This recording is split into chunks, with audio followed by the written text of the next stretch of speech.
bienvenue à cette rencontre intitulée Blessures avec nos deux auteurs venus parler et discuter de leur dernier ouvrage. Valérie Tongkwang, vous publiez Un tesson d'éternité chez Lattès. Bonjour.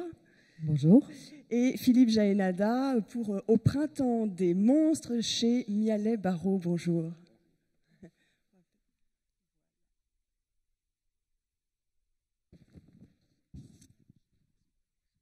Bonjour. Voilà. Votre livre qui fait partie de la première sélection du Goncourt, qui a été dévoilée il y a quelques jours. On va aborder ce thème ensemble, ce thème de la blessure, les meurtrissures du passé qui remontent un jour à la surface, qu'elles trouvent leurs origines leur source dans nos origines sociales ou notre histoire familiale. Elles finissent toujours par remonter à la surface, et vos deux livres, à leur manière, incarnent ce thème. Valérie Tongkwang, si on entre tout de suite dans le vif de votre sujet, le tout début de votre livre, c'est l'histoire de cette petite famille, les Gauthier, un père, une mère et leur fils, une famille en apparence sans histoire, un fils brillant qui se destine à une grande école, des études supérieures, un parcours parfait, sauf que le fils, justement, va se retrouver mis en difficulté et ça va un peu déséquilibrer cette famille. Oui, écoutez, vous avez bien résumé la chose. À ceci près que je dirais plutôt que ce fils n'est pas tant brillant, il est plutôt pour moi justement un fils sans histoire. Oui, c'est un bon élève, il n'a aucun souci, il va en effet intégrer une bonne école. Son dossier a déjà été admis puisqu'il s'apprête à passer le bac et il vient tout juste d'avoir 18 ans, ce qui est assez important dans le fond pour l'histoire, lorsque un matin du mois de mai, à l'aube, la gendarmerie se présente chez ses parents et le menotte sous les yeux de ses parents et l'emmène, et il va être incarcéré dans la foulée. Et en effet, à partir de ce jour-là, en fait, c'est la déflagration. Les apparences vont voler en éclats, et surtout le monde donc construit par Anna, par la mère, la femme. C'est son œuvre en fait. Cette famille, c'est son œuvre. Elle a vraiment bâti cet édifice avec énormément de méthodes, avec une très grande détermination, pour des raisons qui sont liées donc à la thématique de cette table ronde, qui font que cette vie qu'elle a construite de toutes pièces, est là pour, d'une certaine manière, en remplacer, en effacer une première vie qu'elle a mise à distance et qui, malheureusement, qui, de fait, avec l'incarcération de son fils, avec cet événement-là, va remonter à la surface et va venir, va la rattraper. Vous expliquez bien, dès le début de ce livre, cette scène où quand la police arrive, il est 6 heures du matin, on tambourine à la porte et vraiment, il n'imagine pas ce qui peut se passer. Non, je pense c'est quelque chose qu'on peut imaginer, c'est-à-dire que c'est une famille plutôt bourgeoise, donc ils vivent dans un environnement, c'est très important, parce que, même très bourgeoise, pas grande bourgeoisie, mais très bourgeoise, dans un environnement très feutré, où on ne dépasse jamais les limites, où tout est parfaitement sous contrôle, on respecte la règle, et donc on ne s'attend absolument pas à se retrouver projeté dans un univers dont on considère on ne le regarde même pas. Et là, c'est la stupeur, puisque les parents, en fait, ne s'attendent évidemment donc pas du tout à ça, sont d'abord en état de choc et vont se poser la question, bien sûr, est-ce que notre fils est coupable? Est-ce qu'il est innocent? De quoi? En fait, ils n'en ont aucune idée. Et ils vont devoir se positionner d'ailleurs assez rapidement par rapport à ça. Voilà, et alors sans trop aussi dévoiler, hein, bien sûr, l'histoire dans le détail, ce couple, il n'est pas aussi solide qu'ils peuvent le laisser penser finalement. Et on va comprendre à travers la fragilité de ce fils, enfin l'événement qui fragilise toute cette famille, va faire ressortir les blessures des uns et des autres, bien sûr de cette mère, Anna, mais aussi de ce couple. C'est un couple qui s'est construit sur l'intérêt mutuel. Alors, quand ils se sont rencontrés, ils se sont aimés, ou en tout cas, ils se sont persuadés qu'ils s'aimaient. Mais finalement, chacun a vu en l'autre ce dont il avait besoin. Elle, donc, avait cette farouche détermination à construire une vie protégée dans un milieu social qui soit beaucoup plus élevé que celui dont elle vient. Donc, elle a une vision très, très précise de ce qu'elle veut. Elle veut cette bourgeoisie, elle veut cette classe sociale. Elle fait tout pour se trouver au bon endroit, au bon moment. Donc dans cette pharmacie où elle va au début faire un stage. Et dans cet endroit, ce lieu qu'elle a choisi, là où tous ses amis étudiants, eux, vont chercher des stages dans des grandes villes où ils pourront continuer à vivre et s'amuser. Elle va choisir ce lieu qui est très, très à l'écart du monde, très protégé, très luxueux, mais parce que quelque part, elle se dit que c'est là qu'elle peut construire quelque chose. Et effectivement, quand ce garçon va pousser la porte de la pharmacie, elle va se dire c'est lui. Mais c'est pas un calcul conscient. Attention, elle n'est pas calculatrice. Elle est simplement poussée par un moteur. C'est en fait une survivante. Et donc, c'est une logique de survie. Elle cherche les conditions dont elle pense qu'elles pourront la protéger. Et donc, ce garçon entre et elle se dit c'est lui. Parce que lui, il a aussi quelque chose, elle reconnaît en lui le bien-né, l'enfant le jeune homme privilégié. Donc ça, c'est une case qu'elle doit cocher. Mais aussi, il a quelque chose d'assez doux. Il n'a pas l'arrogance d'autres qu'elle croise. Et donc, elle se dit, avec lui, je vais réussir à faire quelque chose. Et donc, c'est comme ça qu'elle va l'aimer. Quant à lui, lui, en fait, c'est un garçon qui a été vraiment couvé par ses parents, qui n'a jamais affronté la moindre difficulté, qui évolue dans la vie de manière très superficielle, on va dire, c'est-à-dire avec beaucoup de légèreté. C'est un bon vivant, mais peu de profondeur. C'est quelqu'un qui n'a rarement eu à se pencher sur des questions existentielles. Et en revanche, il ne sait pas faire avec la vie quotidienne, parce que sa mère l'a toujours fait pour lui, ou si c'était pas sa mère, c'était son père, enfin c'était plutôt sa mère.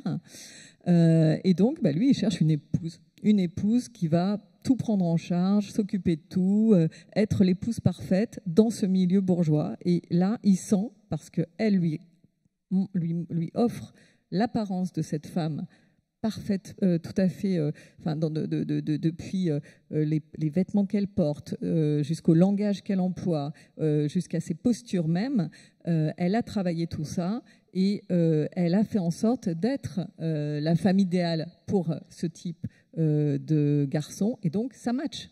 Et l'un et l'autre se trouvent et ils sont, pendant des années, ils vont être plutôt heureux d'ailleurs dans leur Léo va arriver par-dessus et donc cette famille va être une famille qui s'est construite sur des fondations biaisées, bien entendu, mais qui, le temps que le grain de sable ne survient pas, vit de manière très paisible et très agréable. Oui, la machine fonctionne, les masques des uns et des autres fonctionnent très bien, jusqu'à ce qu'il y ait ce grain de sable qui verrouille un petit peu tout. Et comme vous le disiez, sans trop dévoiler encore une fois, ce sont ces blessures de l'adolescence chez cette jeune fille à l'époque, qui font qu'elle fait ces choix-là à l'âge adulte. Et vous racontez extrêmement bien aussi comment cet événement, ce fils, Léo, qui est mis en garde à vue, a aussi des conséquences sur leur entourage. Et comment l'entourage qu'on pensait aussi solide, réconfortant, ne l'est pas forcément. Là aussi, ça se détraque finalement. Oui, c'est-à-dire que cette incarcération, elle va mettre en lumière, elle va éclairer vraiment les liens sociaux sous toutes leurs formes de cet écosystème. Donc, elle va mettre à nu les fondations, si on peut parler de fondation, parce que parfois c'est très peu de choses, du lien amoureux, du lien amical, du lien professionnel, du lien social en général. Et l'incarcération, en fait, c'est un sujet, je dirais, important dans ce livre. L'univers carcéral et l'impact de l'incarcération sur l'entourage, sur les proches, était quelque chose qui me tenait à cœur. C'est un sujet que je connais assez bien parce que je me rends très régulièrement dans les établissements pénitentiaires. Et je voulais montrer justement cette dimension, c'est-à-dire la déflagration, pas seulement pour le détenu, qui évidemment va voir son existence totalement bousculée, et puis ça, c'est une expérience humaine qui radicalise plein de choses. Enfin bon, donc ça, c'est bien sûr, c'est très intéressant. Ça, c'est ce que va vivre Léo, mais surtout, effectivement, l'onde de choc et les conséquences sur l'entourage, sur la famille, et donc en particulier aussi sur les parents, mais pas que. Ça reste, alors que ce garçon, tout le monde le connaît depuis 18 ans. Personne n'a jamais rien eu à le reprocher. Tout le monde a toujours dit qu'il était formidable, etc. Mais du jour au lendemain, le doute est la tâche. Et c'est la tâche qui va commencer à s'étendre. Et un certain nombre de gens, dont son père, je ne veux pas trop en dire pour que vous découvriez un peu ce qui se passe pour chacun, mais le père, entre autres, va beaucoup craindre pour sa réputation, pour l'honneur de la famille, pour ce qu'on va en dire, et les amis, effectivement, vont avoir des réflexes d'autoprotection. Oui. Donc, il va y avoir beaucoup ça va soulever beaucoup de questions qui vont créer chez Anna un écho très fort, et c'est ça qui va faire remonter le passé. C'est-à-dire la notion de trahison, par exemple, qui va la renvoyer aux trahisons qu'elle a pu endurer, la notion d'isolement, la notion de désarroi, d'impuissance, le sentiment d'impuissance, etc. Tout ça va la renvoyer à ce qu'elle a vécu. Parce que l'entourage, effectivement, est assez froid. Les amis font le minimum. On a une de ses amies qui lui dit on espère que Léo se sortira de ce mauvais pas. Ça suffit pas du tout. Elle n'imagine pas que finalement, dans son entourage le plus proche, on puisse lui parler comme ça. Et ça, c'est aussi très important dans votre livre. Alors c'est important, et ça c'est lié aussi à la question du déterminisme social et de l'origine sociale. En réalité, tout le monde sait que elle a été acceptée, elle est dans ce milieu puisqu'elle a épousé ce garçon qui s'appelle Hugues. Très bien, mais tout le monde sait qu'elle ne vient pas du même milieu. Et personne n'en parle, mais ça flotte. Ça flotte, et à la première, le jour où quelque chose se produit, quelque chose qui va immédiatement renvoyer tout le monde à la question sociale, justement, des classes sociales, des origines, etc., donc la prison, eh bien ça va immédiatement réveiller chez les autres ce sentiment que, ah oui, mais on n'est pas complètement étonné quand même. Elle n'est pas tout à fait comme nous quand même. Bon, voilà, on sait bien qu'on n'a pas la même éducation, on n'a pas, et donc elle va se retrouver dans cette position un peu en sursis où rien n'est dit tout à fait clairement, mais ça filtre, et c'est pour elle quelque chose d'épouvantable. En fait, elle se sent vraiment sur un siège éjectable. Et alors, pour juste boucler cette introduction autour de votre livre, c'est effectivement la manière dont on réussit à à vivre avec ces blessures, dont on réussit quand même à se libérer de cela ou pas, de la manière dont les blessures du passé peuvent ressurgir et puis détruire presque tout ce qu'elle a créé pendant des années. Hein. C'est un peu ça. Oui, parce que ça remonte en fait. C'est des choses qu'elle a... C'est une femme dont la stratégie au départ a été la fuite. Sous différentes formes. Elle a vécu une enfance et une adolescence dans une forme de grande violence que vous découvrirez en lisant le livre. Bon, ça a été très très compliqué pour elle. Et en fait, elle a eu deux manières, deux façons de s'en sortir. La première, eh bien, c'est justement de sortir d'elle-même. Quand elle était enfant, quand elle était adolescente, c'est une femme qui a appris à s'extraire de son corps, à s'extraire à laisser filer sa conscience loin, ailleurs, ne plus voir, elle ne pouvait pas regarder en face sa vie. Et donc, très jeune, elle a appris à s'extraire mentalement. Et cette fuite-là, eh bien, c'est devenu une fuite beaucoup plus concrète et pratique quand elle a pu prendre, quand elle est devenue adulte, qu'elle a été majeure et qu'elle a pu prendre mieux sa vie en main. Elle a encore fui d'une autre façon, donc en partant très loin géographiquement du lieu où elle a grandi, en coupant tous les ponts méthodiquement avec tous les gens qu'elle pouvait connaître. Mais on voit bien que bon, elle a fait comme elle a pu. Hein. Elle n'a pas trouvé d'autres moyens d'affronter. Elle n'avait pas les moyens d'affronter parce que justement, elle vivait dans une famille où les gens étaient plus occupés à essayer de gagner leur vie. Enfin, une famille avec très peu de moyens. Et donc, ses parents l'ont pas, on peut dire, ses parents l'ont pas très bien protégée non plus, n'ont pas su la regarder. Bon, donc ça a été sa façon de survivre, ça a été de fuir. Mais évidemment, bon, on fuit, puis on sait bien que c'est une fuite en avant parce que on fuit, mais le monstre, il est toujours là derrière. Et lorsque son fils se retrouve incarcéré, eh bien là, le monstre surgit face à elle et réveille, parce que là, cette fois, il s'agit de protéger son fils et non plus elle-même. Et là, c'est le moment où elle va être passée de survivante à guerrière. Bon, elle va prendre les armes. Philippe Jaenada, ça n'est pas le même monstre chez vous, mais c'est un monstre aussi pour les autres. Vous racontez dans votre livre, c'est votre marque de fabrique, c'est vous emparer d'un fait divers et d'enquêter, de nous raconter, de faire votre propre enquête. Et vous racontez dans cette histoire une histoire fameuse, celle de Lucien Léger, qui a tué ce petit garçon, enfin en tout cas qui est accusé de l'avoir tué. C'est tout l'enjeu de votre livre. Ce petit garçon dans les années 60, c'est l'homme qui est resté emprisonné le plus longtemps, 41 ans de prison, l'homme le plus vieux déporté prisonnier de France. Ça a été dépassé maintenant. Oui, voilà. Ça a été dépassé maintenant.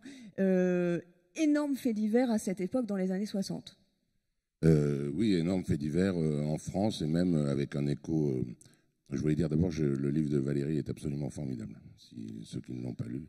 Et est-ce qu'on a dit pourquoi il y avait un siège vide ou pas? On a parlé de Claire? Ah oui, Claire Berès a annulé sa venue, n'est pas là aujourd'hui. Elle est en train d'accoucher, voilà. En fait. Envoyons-lui des ondes.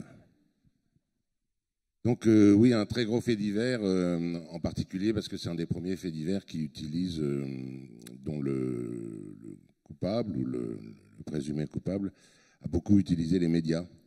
Pour raconter aux gens qui ne connaissent pas. Donc c'est un petit enfant, un petit garçon de 11 ans qui fugue de chez lui dans le quartier de Saint-Lazare à Paris, et qui un soir vers 17h, et qui est retrouvé mort le lendemain matin dans un bois à une vingtaine de kilomètres de Paris, dans l'Essonne, qui s'appelait à l'époque la Seine-et-Oise. Et on ne sait pas ce qui s'est passé. Et dès le soir, devant Europe numéro 1 à Paris, Europe numéro 1 reçoit un coup de fil. Descendez, allez voir devant votre porte, sur une 2 chevaux, il y a une lettre pour vous. Et en fait, c'est une lettre de revendication anonyme et assez abominable, assez vulgaire et violente. Donc on pourrait penser que c'est l'œuvre d'un fou, enfin l'œuvre entre guillemets. Et en fait, dans cette lettre, il y a des détails qui prouvent que la personne qui l'a écrite, en tout cas, a vu le petit garçon, le connaît. Et ça va durer 40 jours. En fait, pendant 40 jours, ce type qui signe l'étrangleur va inonder, mais vraiment inonder, non seulement les médias, la police, les hommes politiques et même les parents du petit garçon de lettres atroces jusqu'à ce qu'il se fasse attraper. Oui, il joue avec les nerfs de la police, il dit c'est moi l'assassin, il menace de recommencer, il est dans un jeu clairement. Hein. Alors oui, un jeu vraiment macabre et odieux. Hein. Il écrit, par exemple, aux parents bon, vous devez avoir de la peine, j'ai tué votre petit garçon, vous devez être un peu triste, je comprends. Mais enfin, mettez-vous à ma place, vous n'avez pas vu ces grands yeux innocents qui se fermaient pendant que je l'étranglais, quoi. Donc ne vous plaignez pas, c'est surtout pour moi que ça a été dur. Des choses, mais vraiment ignobles et qui créent... Alors c'est un retentissement médiatique énorme, c'est-à-dire que tous les journaux, non seulement les journaux populaires comme François ou Paris Presse, des choses comme ça à l'époque, mais même les journaux sérieux comme Le Monde ou Le Figaro, font leur une pendant 40 jours, presque tous les jours sur cette affaire. La télé, le journal de l'ORTF, le soir, fait son ouverture là-dessus presque tous les jours. Et donc, je ne sais plus quelle était la question. Oui, c'est ça, il joue pendant des jours et des jours. Et puis d'ailleurs, vous dites, il fait la une des médias, mais il est très heureux de ça aussi. Et puis à un moment, il se fait arrêter, il se fait volontairement arrêter. Et face aux caméras, il fait coucou. Enfin, ça paraît incroyable. Ouais, c'est l'homme le plus haï vraiment de France. Non seulement il a semé la panique pendant 40 jours, mais en plus il est vraiment détesté, et à juste titre. Hein, ces lettres, comme je disais, sont abominables. Et quand il est arrêté, il sourit, il fait un petit coucou à la télé. C'est la première arrestation en direct, enfin pas arrestation, mais quand il est conduit du quai des Orfèvres, où il vient de passer ses aveux, au tribunal de Versailles, où il va rencontrer le juge d'instruction, l'ORTF demande à la police de le faire sortir à 20h pour qu'on puisse faire l'ouverture du journal en direct, ce qui est maintenant devenu assez courant, mais c'est la première fois au monde, hein, je crois. Et donc on le voit en direct, il sort, il s'excuse parce qu'il n'est pas rasé, mais il fait comme ça le pouce. Enfin vraiment, c'est un monstre. On parlait de monstre, c'est pour ça que le mot monstre revient un peu souvent dans le livre. C'est l'incarnation du mal absolu et froid, cynique et abominable. Alors, à l'époque, ça ne fait aucun doute pour l'entourage du petit garçon, pour la société en général. Lucien Léger, qui travaillait dans un hôpital... Il était infirmier psychiatrique. Voilà. Et sans aucun doute, le coupable, il n'y a pas de problème là-dessus, sauf que très vite... il va clamer son innocence. Alors justement, pas très vite. Au bout d'un an, comme souvent, même maintenant, quand on voit, il est assez fréquent que des gens passent des aveux, puis un peu plus tard, un mois ou un an plus tard, se rendant compte que leur avenir est assez sombre, reviennent sur leurs aveux et inventent un coupable mystérieux. C'est exactement ce qui se passe pour Lucien Léger. Après avoir, pendant un an, répété 80 fois devant le juge d'instruction que c'était bien lui l'assassin, tout d'un coup, il fait volte-face avant son procès, il fait volte-face et il dit pas du tout, il n'a rien fait, c'est lui qui a écrit les lettres, mais lui a revendiqué le crime à la place d'un ami à lui, dit-il. Ce qui paraît très peu probable et tout le monde ricane ou soupire de consternation. C'est ça, tout le monde est encore tout à fait sûr que c'est lui le coupable et c'est justement l'objet de votre livre. Il y a un moment où même si les arguments s'accumulent, on se dit mais c'est lui évidemment, c'est lui qui a tué le petit garçon, c'est évident. Et il y a cette phrase dans votre livre, vous dites « La seule chose à peu près sûre, c'est que Lucien Léger n'a pas tué Luc Taron ». Et vous reprenez votre enquête, enfin vous faites votre propre enquête. Il y a un argument, et puis deux, et puis on se dit « Oui, bon... » Oh, c'est un peu tiré par les cheveux. Et puis finalement, 10, 20 arguments plus loin. Voilà, vous êtes retourné sur les lieux, vous vous êtes remis à la même heure, au même endroit, à l'entrée de ce bois. Enfin voilà, c'est aussi votre parcours à vous dans cette histoire, votre propre état d'esprit en reprenant cette enquête qui sont dans le livre. Oui, enfin, mon état d'esprit, à la limite, on s'en fiche un peu. Moi, je donne évidemment mon avis, mais c'est surtout que quand on regarde le dossier, c'est un énorme dossier que je suis allé consulter aux archives, donc le dossier doit faire 30 000 pages, quelque chose comme ça. Enfin, moi, j'ai mis 4 ans pour écrire le livre, enfin 3 ans et demi, je suis passé par des hauts et des bas, et j'ai failli arrêter plusieurs fois, et je changeais d'avis toutes les semaines au début. Mais en fait, moi, je mets les 2 mains et les 2 pieds de ma mère à couper que Lucien Léger, moi, c'est une certitude pour moi, hein, que non seulement il n'a pas enlevé cet enfant, il ne l'a pas tué, évidemment, et beaucoup des choses, parce qu'il a bâti une sorte de scénario au fil de ses 40 ans de prison pour expliquer pourquoi c'était pas lui, un truc qui paraît complètement dingue avec des espions chinois, des meurtres au revolver au bord de la Seine, enfin des trucs qui paraissent complètement fous. Et moi, je me disais au début, c'est n'importe quoi, le type est délirant. Et en fait, quand on creuse, on se rend compte que pas mal de choses qu'il a dites et qui apparaissaient soit stupides, soit impossibles, sont vraies, en fait. Et Lucien Léger a passé 41 ans à hurler son innocence en prison. Personne ne l'a jamais écouté. Il l'a bien cherché, puisque c'est quand même lui qui a écrit les lettres, hein, vraiment. Donc au départ, il l'a bien cherché, mais voilà, pendant 41 ans, il est sorti de prison en 2005, il est mort en 2008. Et moi, quand j'ai commencé à m'intéresser à cette affaire, je me suis rendu compte avec stupeur que tout le monde, alors dans beaucoup d'affaires, la plupart des gens pensent que le coupable a été arrêté, mais certains doutent ou des choses comme ça. Là, il y a une unanimité sur Lucien Léger qui est de l'ordre comme Fourniret, quoi. On va pas croiser beaucoup de gens dans les rues qui vont dire oui, tu sais, Fourniret, peut-être qu'on s'est un peu précipité. Bon. Lucien Léger, c'était pareil en fait. Mais dès qu'on regarde au-delà de ce qu'on appelle la vérité judiciaire, c'est-à-dire l'histoire pour laquelle il a été condamné et envoyé en prison, dès qu'on cherche un peu au-delà, rien ne tient, tout s'effondre. Et voilà, il a passé 40 ans en prison pour rien. Alors, son avocat lui a fait beaucoup de mal, finalement. Il ne l'a pas du tout défendu. Il était un brillant avocat. Il voulait faire un gros coup. Il était à la fin de sa carrière. Racontez peut-être ce moment où il pense être bien défendu et l'avocat ne va pas du tout dans son sens. Lucien Léger a eu beaucoup d'avocats dans sa vie et aucun ne l'a bien défendu. Il a eu Dupond-Moretti, tiens, d'ailleurs. Aucun ne l'a bien défendu. Et le premier d'entre eux, qui est le plus grand avocat du XXe siècle en France, s'appelle Maurice Garçon, qui est un génie du barreau, vraiment un génie. Donc Lucien Léger demande que ce soit lui qui le défende. Maurice Garçon accepte tout de suite parce que c'est une affaire retentissante. Moi, c'était mon héros, Maurice Garçon.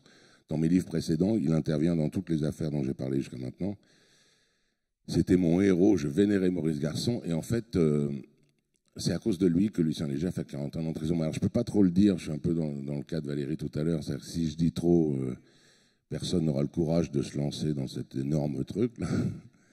Mais Maurice Garçon a élaboré une stratégie pour défendre Lucien Léger, que Lucien Léger a suivi parce qu'il avait une grande admiration pour Maurice Garçon, et il n'aurait pas dû. Et quand la stratégie a raté, Maurice Garçon s'est sauvé comme un lâche pour sauver sa réputation. Et donc voilà, moi en tout cas, une de mes idoles dans ce domaine, Maurice Garçon, est tombé en lambeaux devant moi. Et peut-être un mot sur Lucien Léger, sur le profil, c'est-à-dire qu'avant d'être arrêté, c'était un homme sans histoire. Ah oui, sans histoire au singulier, au pluriel, Lucien Léger est quelqu'un d'assez insignifiant, c'était un petit bonhomme sans charisme, sans amis. Avec une femme qui avait des problèmes psychiatriques, du moins c'est ce qu'on croyait, et j'ai l'impression d'être hyper mystérieux, c'est bizarre, on dirait que je fais le malin, mais je peux pas trop dire. Et vraiment c'est un garçon, il avait 27 ans au moment du crime, qui n'a aucune influence, même dans un rayon très proche de lui. On le voit pas dans la rue quand il marche, quoi. Et tout d'un coup, il va devenir, pendant 40 jours, en tout cas, l'homme le plus puissant de France, puisqu'il contrôle les médias, il s'adresse aux politiques. C'était Maurice Papon qui était préfet de Paris. Il écrit « Salut, Papon la matraque, pauvre con, tu m'attraperas jamais ». Enfin bon. Il il écrit à Léon Zitrone, mon vieux Léon, si tu ne parles pas de moi demain soir, ça va barder. Et Léon Zitrone parlait de... Donc tout d'un coup, pendant 40 jours, il est devenu l'inverse de ce qu'il était normalement dans la vie. Et puis après, il y est retourné. Bon, et en parallèle quand même de cette histoire, il y a aussi à chaque fois votre parcours. Vous parlez de vos déboires pendant l'enquête, vos tentatives d'arrêt du tabac, votre jambe qui vous fait mal, les voitures de location, les voitures que vous louez ça et là pour aller en reportage. Bon, pourquoi aussi avoir mis cette partie-là de vous ? Normalement, là, depuis que le livre est sorti, quand je fais des rencontres ou des trucs en librairie ou quoi, on me dit, parce que dans le livre, donc, je parle de tout ça, tous mes problèmes de santé, et je dis, eh non, regardez, tout est résolu, je suis pimpant comme un jeune homme. Là, hier soir, je me suis un peu laissé entraîner par de sombres traites qui rôdaient sur la place. Je ne peux pas dire, je suis pimpant comme un jeune homme. Là, je suis au fond du gouffre en ce moment. Mais donc... oui, le personnage, le narrateur, donc qui est un peu moi, il lui arrive... il faut dire que le petit garçon a été tué le dernier jour de la vie du petit garçon. C'était le premier jour de ma vie à moi. Je suis né la veille du jour où il a été tué. Donc, il y a une sorte de parallèle. Et je voulais, dans le livre, parler du temps qui passe, etc. Et donc, c'est pour ça que moi, je me présente de manière tout à fait sincère, comme un type qui se déglingue de tous les côtés, alors que j'étais un petit bébé de une journée au début de l'affaire. C'est pour souligner le temps qui douloureusement passe. Il paraît qu'il y a 1400 parenthèses dans votre livre, quelqu'un a compté ? Oui, c'est une journaliste de l'Express ou de l'Obs, je crois. Oui. 1465 parenthèses. Je ne sais pas si elle a compté les ouvertes et les fermées ou s'il y en a 2 fois plus, en fait. Oui, il y a des parenthèses parce que j'écris comme ça depuis longtemps. Certains journalistes pensent que c'est... pour avoir trouvé ma petite marque de fabrique, mais pas du tout. Quand j'écris une carte postale à ma mère, il y a 8 parenthèses dans la carte postale. C'est ma manière de m'exprimer. Oui, oui, et ça vous participe aussi, je pense, du fait qu'on ne lâche pas le livre aussi et on vous suit dans tout cela. Peut-être, alors on va lire un extrait, vous allez lire chacun un extrait de votre livre. Est-ce que vous voulez bien, Philippe Jaénada, commencer par le tout début, qui plante le décor de cette histoire ?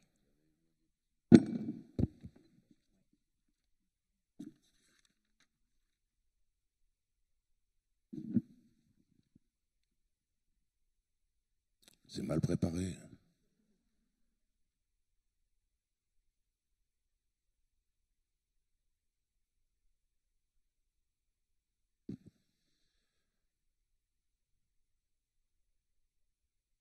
Pas pratique. Le plus difficile est de trouver par où commencer. C'est comme une forêt. On peut y entrer par où l'on veut. Il suffit de choisir, par le sud ou par le nord. L'ouest, ce n'est pas évident, mais cela revient probablement à peu près au même, du moment qu'ensuite on est dedans. L'essentiel est d'entrer.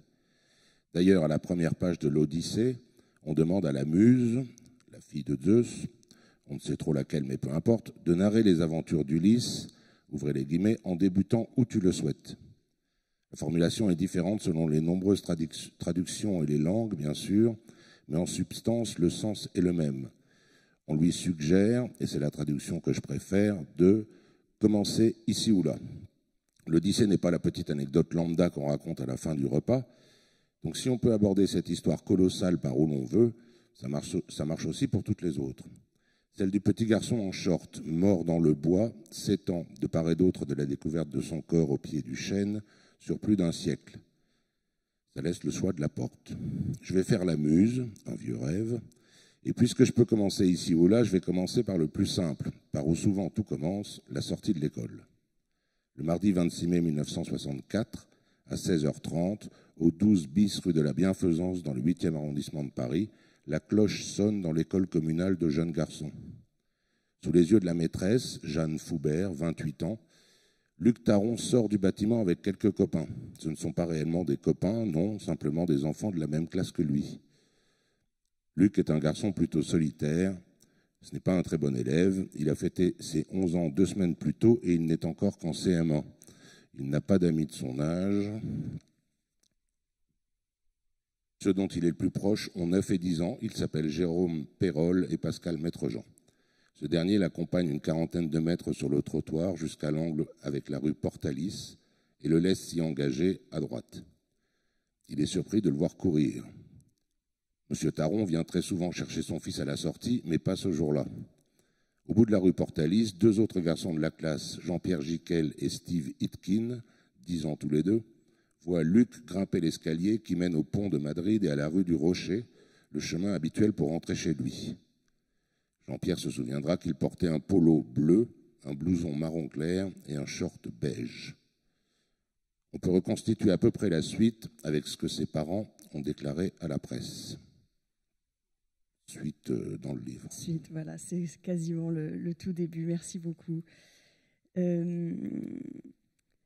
Oui, vous disiez 4 ans d'enquête, hein, sur 4 ans de travail. Non, j'ai mis 3 ans et demi à écrire le livre. Il y a à peu près 2 ans ou 2 ans et demi d'enquête, c'est-à-dire rien à voir avec la littérature, enfin d'enquête modestement, hein, de recherche, de documentation, et à peu près 1 an en travaillant sérieusement tous les jours pour la rédaction, l'écriture du livre elle-même. Oui, enfin, juste pour revenir là-dessus, il y a un moment, c'est quand même assez poussé. Vous décidez de revenir à l'entrée du bois, à telle heure, là où il y a 40, 50 ans, les choses ont eu lieu, de voir si la lumière de la lune a le même impact et qu'on voit vraiment dans la forêt. Enfin, vous reprenez chaque point en détail. Oui, je suis retourné sur tous les lieux. Je suis allé dormir dans la chambre où habitait Lucien Léger, par exemple, qui est un hôtel maintenant à Paris. Ça ne sert à rien, c'est juste sentimental, ou je ne sais pas comment on dit. Je voulais repasser 57 ans plus tard sur les traces de tous les protagonistes de l'affaire. Et parfois, donc, je suis allé dans la forêt. Alors moi, j'ai peur des forêts. Même de jour, je veux dire, quand je vois une forêt, j'ai des palpitations. Et là, j'y suis allé de nuit, tout seul, à 4 heures du matin. Je suis rentré dans la forêt jusqu'à l'arbre. J'avais réussi à retrouver l'arbre au pied duquel a été retrouvé le petit garçon. Et je me suis assis au pied de cet arbre.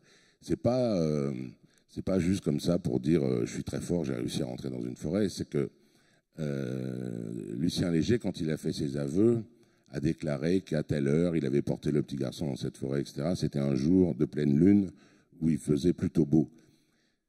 Je voulais savoir, les policiers ont dit oui, c'est tout à fait crédible. Comme c'était la pleine lune, on peut voir dans la forêt. Et je voulais savoir, donc, dans la même forêt, un jour de pleine lune, le même jour, enfin la même saison, quand il est beau, et on ne voit rien. C'est-à-dire, j'ai fait 1 mètre et j'ai percuté un arbre.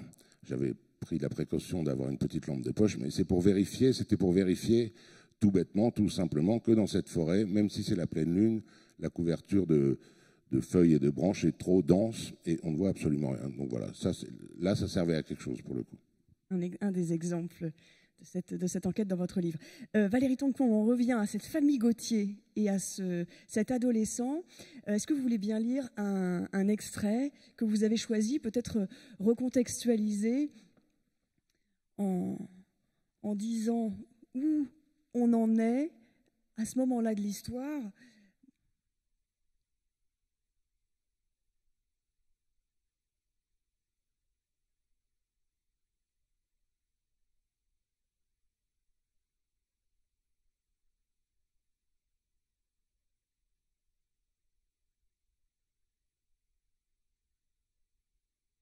Donc, c'est un moment qui se produit alors que Léo est déjà incarcéré depuis un moment.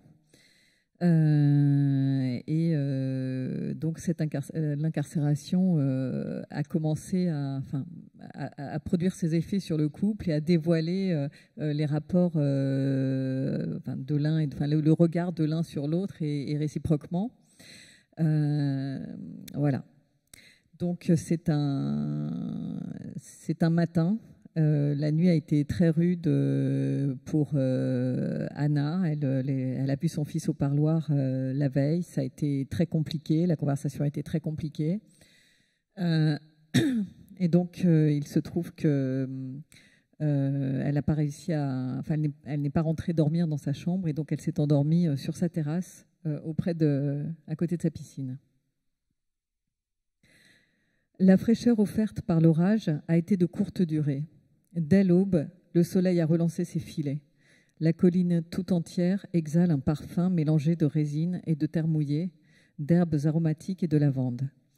Lorsque Hugues se réveille et ouvre les volets, il découvre Anna sur la terrasse, étendue sur un transat, les yeux clos, les mains jointes sur son abdomen, les jambes légèrement écartées. Une mèche de ses cheveux se soulève par instant et cette image le renvoie à leur voyage de noces. Il s'était endormi sur la plage le premier soir. Cela lui avait paru fou. Dormir à la belle étoile, tout habillé, simplement dormir. Il n'avait pas fait l'amour. Le sexe était compliqué avec Anna. Elle était d'une pudeur exagérée. Elle sursautait dès qu'on posait la main sur sa cuisse ou son sein. C'est un aspect qui l'avait un peu effrayé au départ. Puis il avait pensé qu'elle manquait d'expérience. Et il avait aimé l'idée qu'il était, sinon le premier, l'un des rares à avoir pénétré ce corps. Il était fier de l'avoir séduite. Elle n'était pas seulement belle, elle avait de l'allure, elle posait ses mots et ses gestes avec une même élégance. Elle était la perfection incarnée. Lorsqu'il avait rencontré ses parents et découvert qu'elle venait d'un milieu bien différent du sien, il s'en était émerveillé. Ce lys poussant sur le gravier, c'était extraordinaire. Il avait rassuré sa propre famille qui se montrait inquiète des conséquences d'une mésalliance et gênée par la perspective d'avoir à côtoyer ceux que l'on nommait du bout des lèvres ces braves gens à qui on ne voulait aucun mal.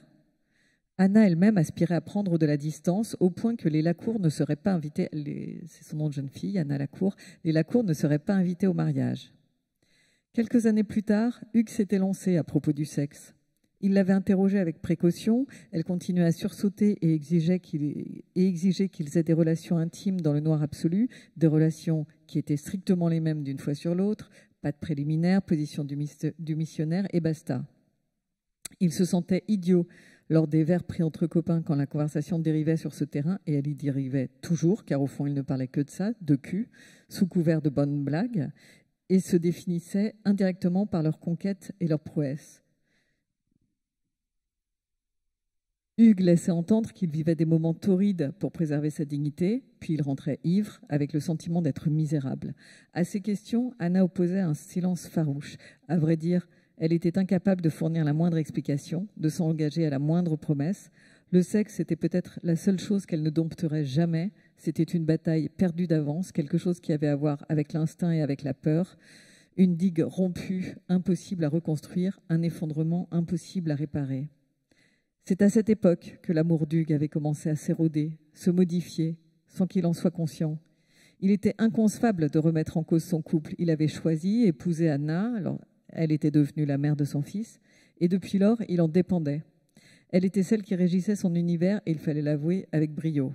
L'amour s'était fondu en un mélange d'admiration et de nécessité, et il s'était résigné à prendre ce qu'elle voulait bien donner.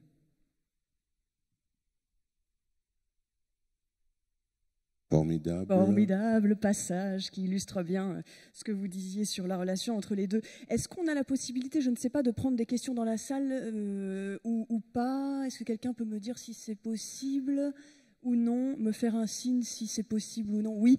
Alors j'ai juste une question à tous les deux pour revenir sur ce thème blessure avant de prendre vos questions si vous en avez.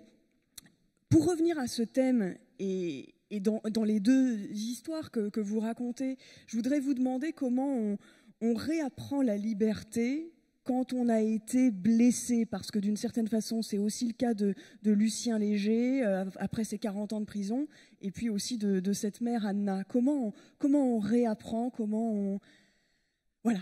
Moi, je ne suis pas la bonne personne pour répondre, parce que dans mon histoire, personne n'a réussi à se relever de ses blessures, ni évidemment ce pauvre petit garçon, ni Lucien Léger qui ne s'est pas redressé en fait après 41 ans de prison, mais pourtant il était assez fort mentalement. Il est sorti pas complètement massacré en apparence, mais il n'avait plus rien, sa vie ne tenait plus debout. Il est mort assez jeune, hein, finalement, 71 ans, il est mort. Donc je ne sais pas du tout comment on se relève de ces blessures. Vous, votre héroïne, Anna? Alors, à vrai dire, Anna n'a jamais été libre. Dans la première partie de son existence, elle n'était pas libre puisqu'elle était soumise à la violence des autres.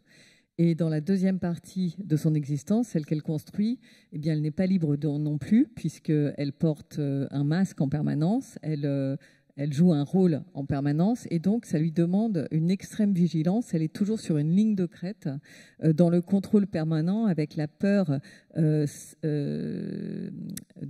récurrente de commettre une erreur, de faire un faux pas, d'être dévoilée, et donc elle vit presque, je dirais, à distance, avec un temps qui est presque imperceptible, et de décalage entre elle. Se demande en permanence comment agir, quel visage composer, et donc elle n'est absolument pas libre. Et c'est au moment où elle va prendre conscience de ça, justement, qu'elle n'a finalement jamais été libre, ni dans un cas ni dans l'autre, qu'elle va devenir dangereuse. Est-ce qu'il y a des questions dans la salle? Madame au premier rang.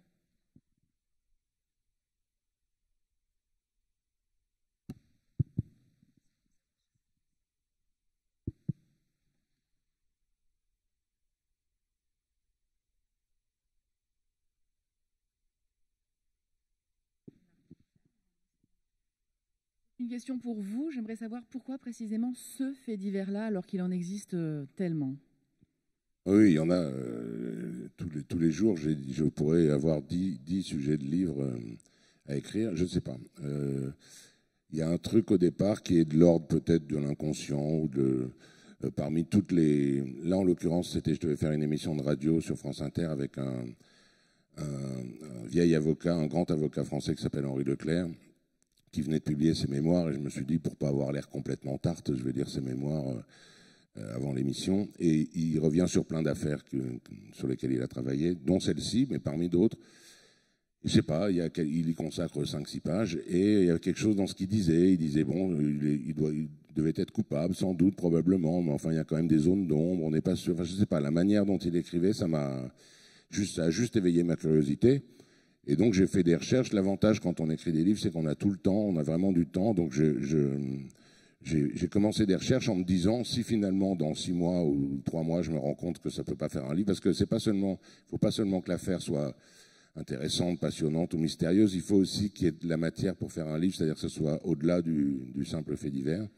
Et puis donc voilà, j'ai avancé, puis finalement je me suis pas arrêté. Mais au départ, c'est juste une sorte d'intuition ou d'intérêt comme ça qui est éveillé par on ne sait pas quoi.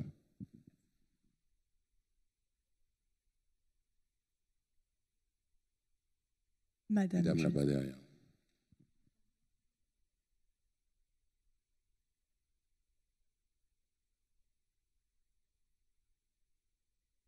Une réflexion par rapport à votre ouvrage sur Lucien Léger. Voilà, je me dis que cet homme, est-ce qu'il faut croire ou pas à la généalogie, mais son nom de famille, Léger, son destin est tout sauf léger, quoi.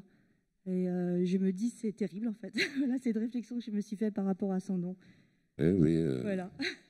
C'est vrai. Il y a des journalistes qui ont écrit, c'est quand même un comble de faire un livre qui pèse 1 tonne à propos d'un type qui s'appelle Léger. Et il y a une histoire curieuse avec Lucien Léger, c'est que ses 2 parents s'appelaient Léger. Enfin, c'est-à-dire que la jeune fille Léger a rencontré un monsieur qui s'appelait Léger. Et donc elle s'est appelée Léger de nouveau, elle a changé de nom sans en changer. Enfin, tout le monde s'appelle Léger, voilà.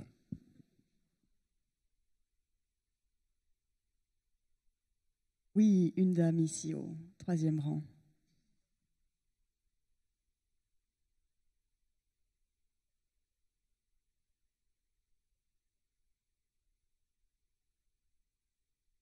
Je voulais demander à Valérie Loncon, qu'est-ce qui vous a poussé à écrire sur ce thème? En fait, qu'est-ce qui vous a motivé?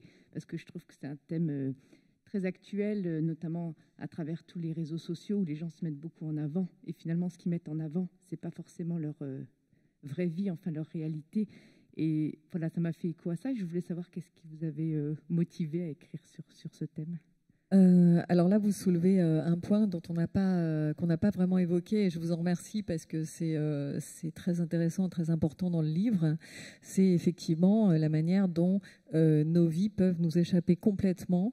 Le contrôle de nos vies peut nous échapper complètement lorsque les réseaux sociaux s'en emparent. Et d'ailleurs, c'est un peu je dirais le point commun, un des points communs qu'on peut trouver avec le livre de Philippe, puisque dans cette histoire, on voit bien que c'est la puissance médiatique qui est née à ce moment-là, qui a été l'instrument du destin de Lucien Léger. Bon, il en a été l'artisan lui-même, et puis ça s'est retourné contre lui.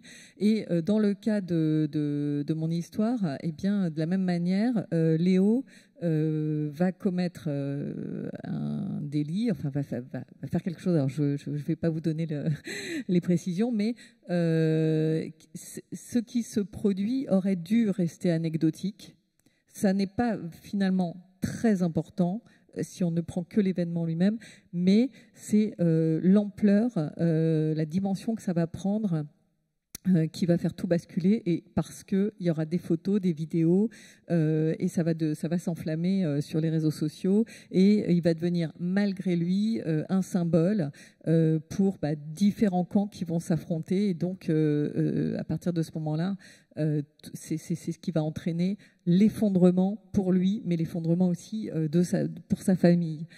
Alors c'est une des thématiques évidemment qui, comme vous le dites, c'est actuel, ça fait réfléchir beaucoup.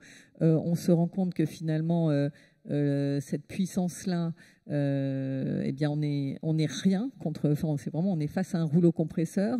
Il y a non seulement une amplification, mais une déformation des faits. Et comme d'ailleurs une fois encore dans le cas de l'affaire que raconte Philippe, celui qui est au centre des faits, eh bien à partir de là, il peut clamer tout ce qu'il veut, il peut essayer de se défendre. Il n'est plus entendu.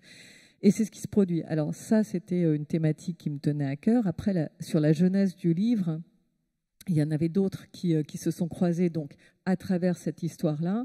Il y avait d'abord donc la question du déterminisme social que je voulais vraiment explorer de manière très précise, avec les rapports de genre, les rapports de classe, l'origine de la violence et la manière dont ce déterminisme fait que non seulement on a du mal à s'échapper de son histoire, de sa condition, mais en plus il y a la question de la transmission qui va obséder Anna, parce que elle va se sentir responsable en fait des fautes supposées de son fils, et elle va se sentir aussi responsable donc de ce qui arrive par la suite. Et puis, il y avait la notion de la liberté, comme je le disais, il y avait cet univers carcéral avec cette déflagration pour les proches, le désarroi, l'impuissance, et puis le regard aussi des autres qui change, mais aussi la manière dont vraiment très concrètement, dont là encore il est question de contrôle, puisque la vie des proches devient sous contrôle, puisque au quotidien, on subit la règle de la détention quand on est à l'extérieur. Donc finalement, le proche est condamné aussi d'une certaine manière à perpétuité, puisque ensuite le poids social va demeurer même bien après une affaire. Donc toutes ces thématiques-là, bon, celle-ci, comme je l'ai expliqué tout à l'heure, était particulièrement liée à mon engagement dans les établissements pénitentiaires, enfin dans cette démarche dans l'univers carcéral. Mais toutes ces thématiques-là, eh bien, elles ont trouvé naturellement leur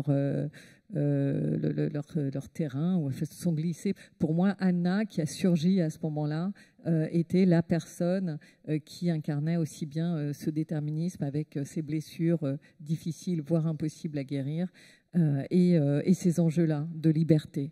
Voilà. Merci beaucoup. Pas d'autres questions.